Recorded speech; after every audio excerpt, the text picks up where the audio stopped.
Kıbrıs'ta da bir sinyamla yapılan yılların birisi Siyeler.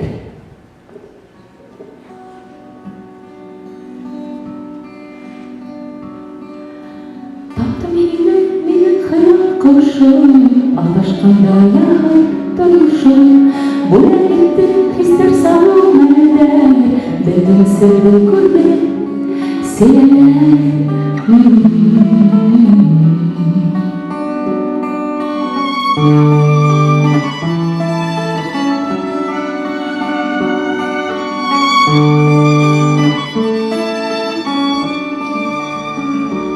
Yine kıyaş kurbeyin, azizim benim, yollanın kumetorin, hingin atmasın, yollanın kumetorin, hingin tatmasın.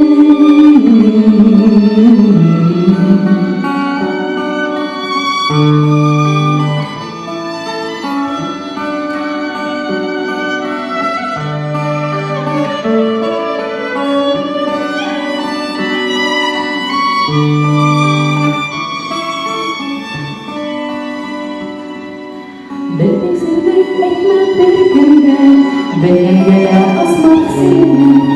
Şifalı bol büyük ömerime, ölüşeler yine.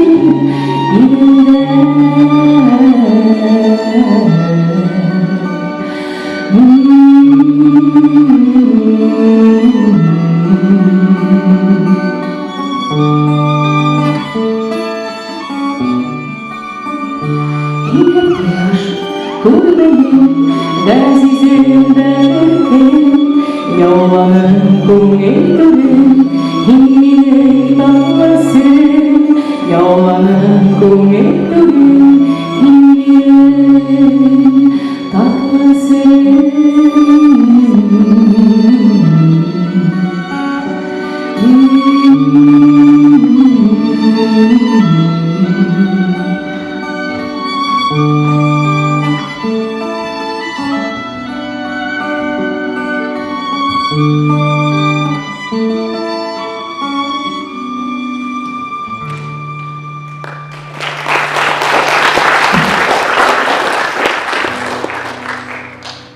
Akhirnya agar ini menambah kehidupan Riza Bulhagan, salawatan.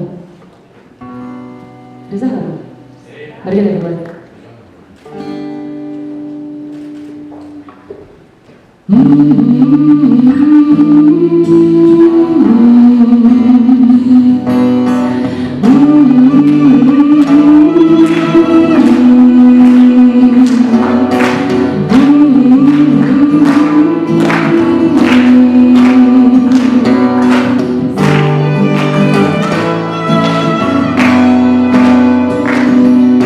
Büyük dağlarının İpek taşında Yeliga karşı duran gafette hakkın baba. O gurmey işitmey alıp ergan baray. Uy halkına bulurga taşharay koşmay. Salavatın düş adından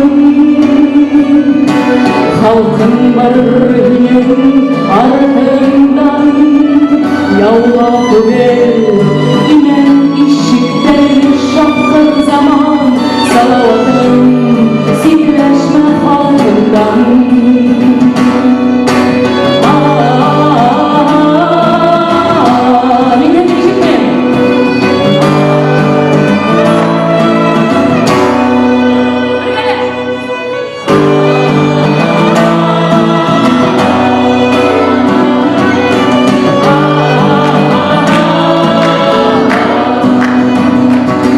Bakan biri geldi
dağlarım, büyük kayalarım, tuğyu higim, silkeşip uydum,